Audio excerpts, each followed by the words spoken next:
Yo, what is up guys? Delboy here, aka Blue Collar Sports TV. Hopefully you guys are doing well.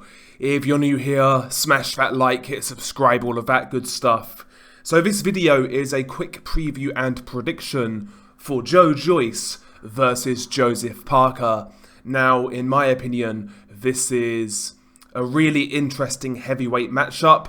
I think this fight, considering where both guys are at in their careers, makes perfect sense for both combatants. Joe Joyce, of course, I wouldn't say he's up and coming because he's 35, 36 years old, but he is stepping through the levels, looking to obtain a title shot, and Joe Parker would be the best guy he's fought to date. So it is a big test for Joe Joyce, but as for Joseph Parker, it feels like Joseph Parker's been around a long time. Of course, he was a former WBO heavyweight champion a few years ago. He lost that title to Anthony Joshua, of course, and then lost his fight after that to Dillian Whyte.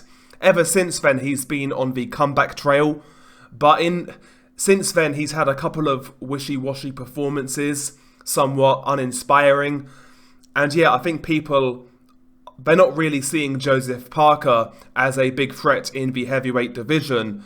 But if he were to beat Joe Joyce, I think that would set the cat amongst the pigeons, so to speak. And yeah, it would really boost his standings in the heavyweight division. And I presume that this fight is some sort of WBO final eliminator. That's what I'm assuming anyway. We shall see.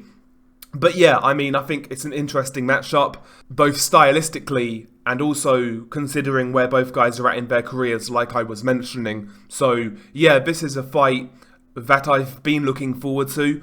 But I've got to be honest, it's kind of crept up on me. For some reason, I didn't think it was this weekend, but here we are, less than a week away now. So yeah, really good fight, looking forward to it. Before we break down what I believe each guy should do, let's briefly break down the tale of the tape between these two guys. Joe Joyce has a perfect record of 14-0, 13 of those 14 wins coming by way of knockout. Of course, the only man to last the distance with Joe Joyce is Bryant Jennings. Joseph Parker has a record of 30 wins, 2 defeats, 21 of those 30 wins coming by way of knockout, and of course those 2 defeats coming at the hands of Anthony Joshua and Dillian Whyte. Joe Joyce is listed as 6'6" with an 80-inch reach, whereas Joseph Parker is listed as 6'4" with a 76-inch reach. So Joe Joyce is the bigger man here. He is the bigger heavyweight, not just in terms of height and reach. He's got a 2-inch height advantage and a 4-inch reach advantage, but he's also a heavier guy as well. So Joe Joyce has the size advantage in this bout. Both Joe Joyce and Joseph Parker are orthodox fighters, but Joe Joyce is actually 37 years old, whereas Joseph Parker is 30 years old.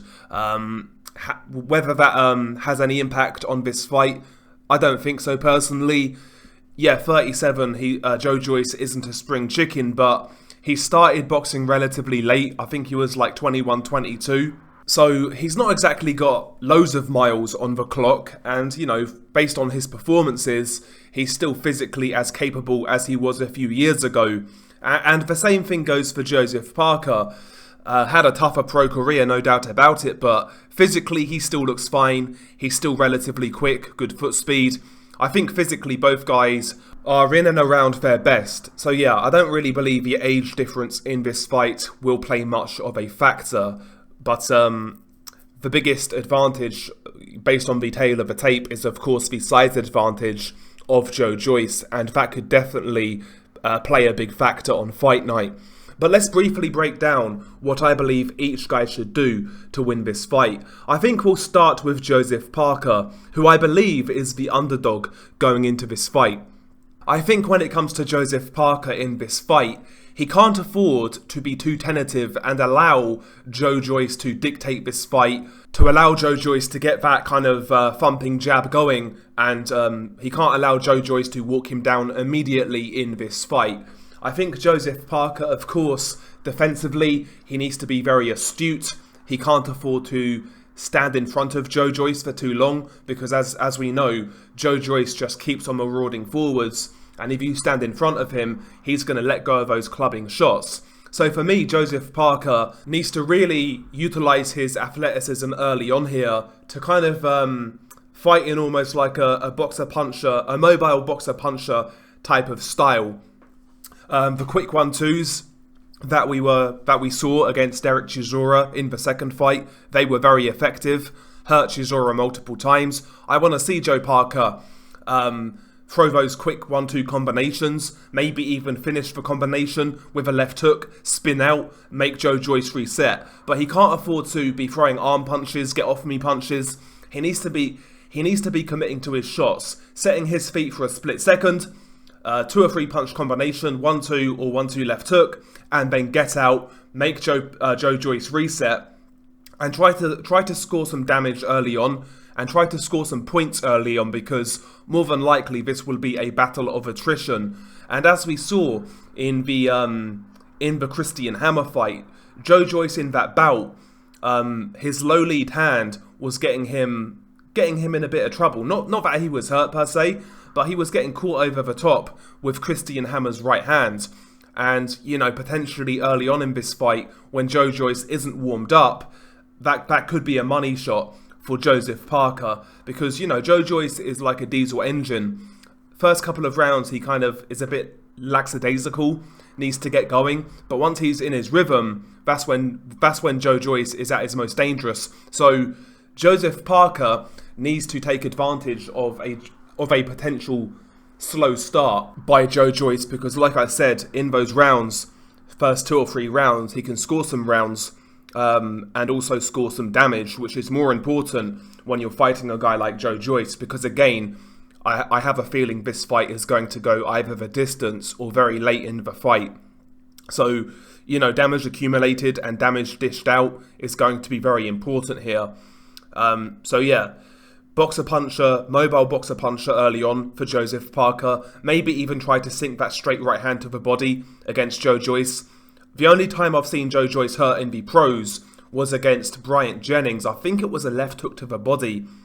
That's another area in which Joe Parker might be wise to actually try to attack early on. Not like anything crazy, but the odd straight right hand here and there, you know, jab to the body, that sort of thing. Because also, if you can get Joe Joyce's attention with those straights to the body, that will then in turn set up Joseph Parker's overhand right to the head.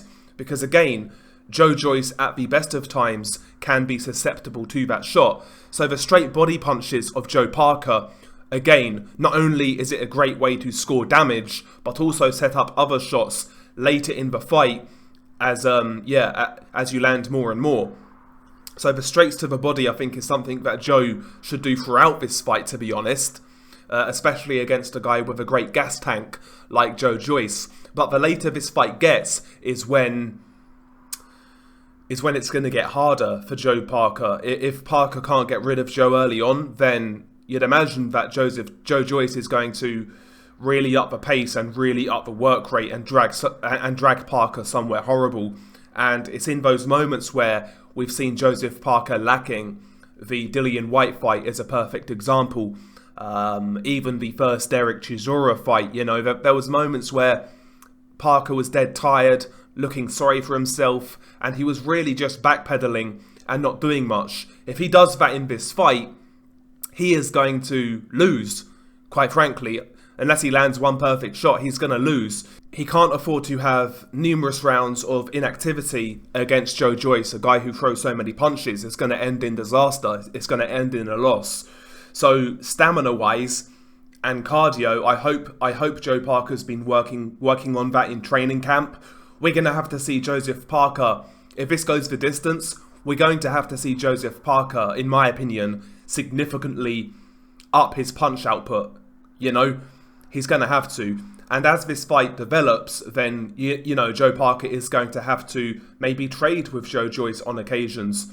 And he's certainly got the hand speed to do that, the explosiveness to do that.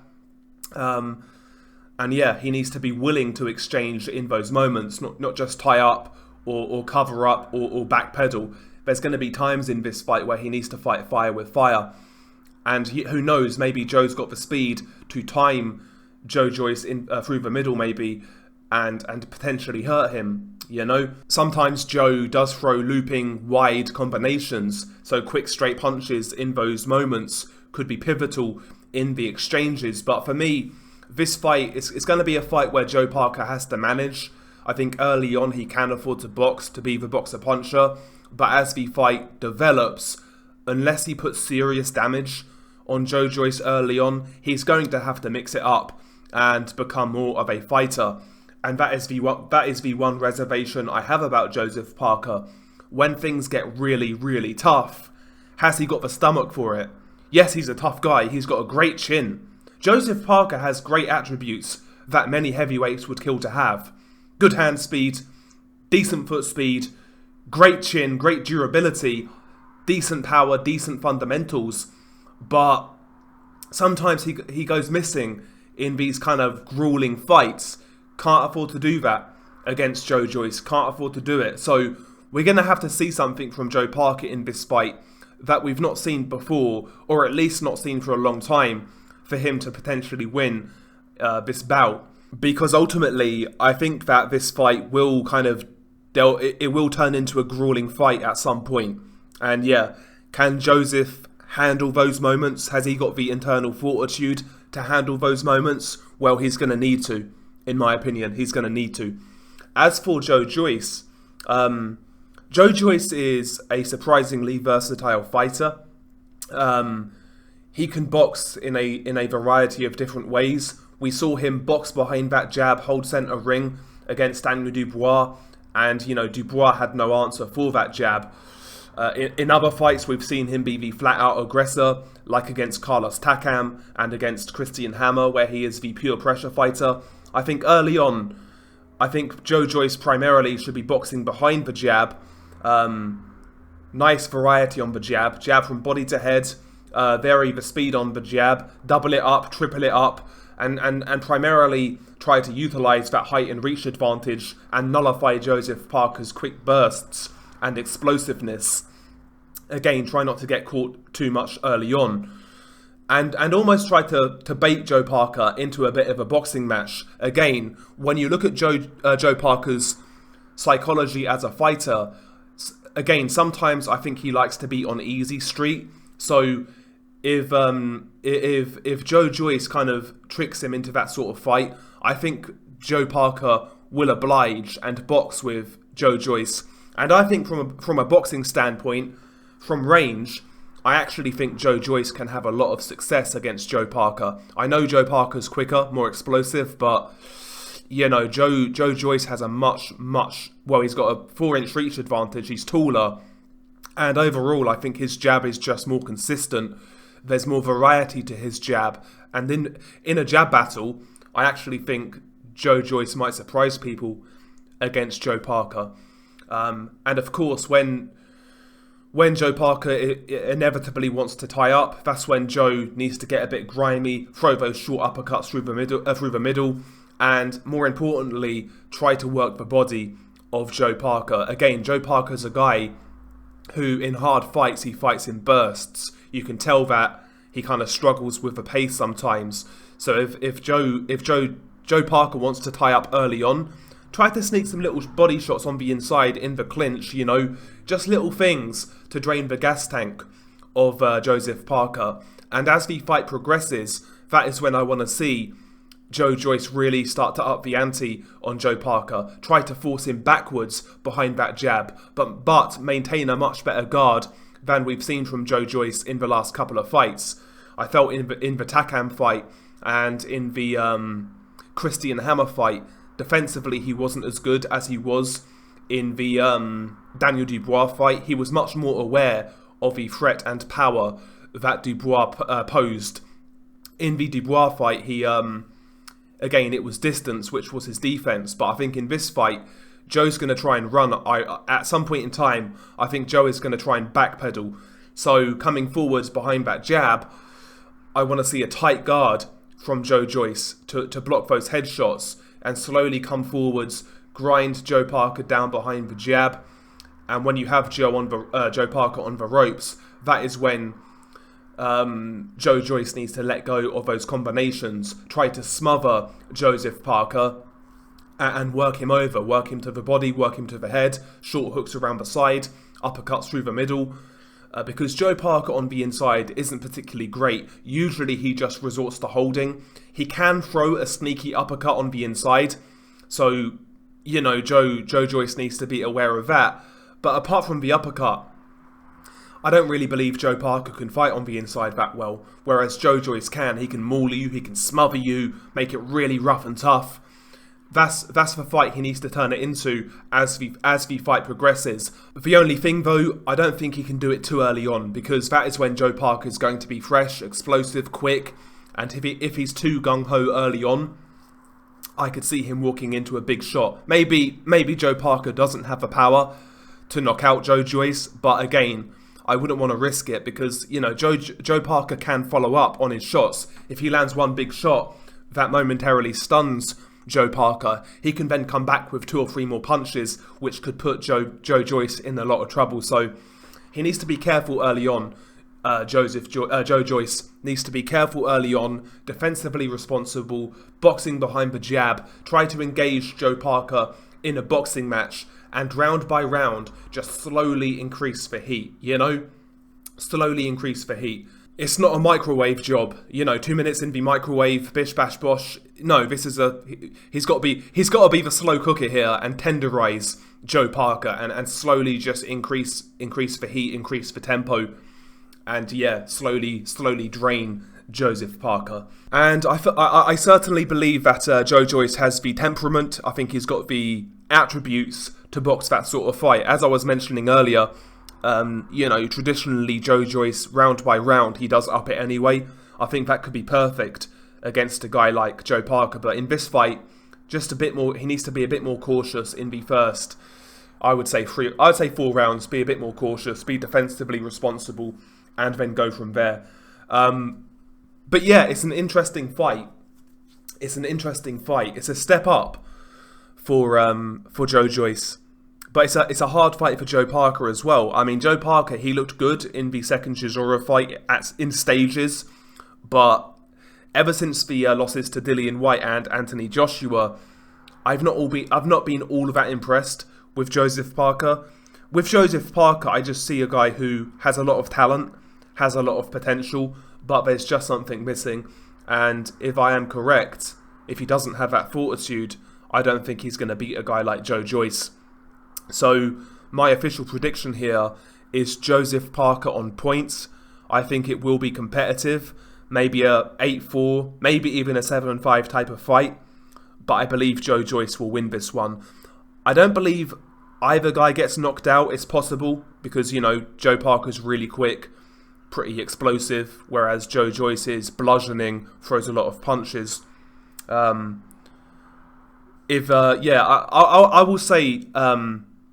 will say Joe Joyce on points. I think that is the most likely outcome in this fight. And I'm expecting a good fight as well, by the way. I'm expecting a good fight. And yeah, overall, I'm looking forward to it. Just a quick one as well. It's actually a pay-per-view in the UK on BT Pay-Per-View. I probably won't pay for it, to be honest, but it is a good fight. And the undercard, although there's not many big names, is actually quite decent. There's some well-matched fights here. You have Anthony Kakache, who's a really fun super featherweight. He can punch a bit. He's domestic level. He is fighting a guy called Michael Magnesi from Italy, who's got a perfect 21-0 record. I've been told about Michael Magnesi, and apparently he's a super aggressive guy. Fun to watch. So match him with Kakache. That's going to be a good fight. Echo Esserman versus Samuel Antwi for the British and Commonwealth welterweight titles. Good fight. Both guys have been in good domestic scraps. You have Nathan Heaney, who I don't rate. He's fighting Jack Flatley, who I don't rate. But those are two guys at a similar level. Both guys are pretty defensively vulnerable, so that could be a good fight. And you've also got a couple of female fights on the card, in which I'm not interested in. But yeah, overall, there's a couple of good card fillers on the undercard. Well-matched fights. But yeah, share your thoughts below. What do you make of this fight, and who are you picking to win? It's been your guy Del Boy. Peace.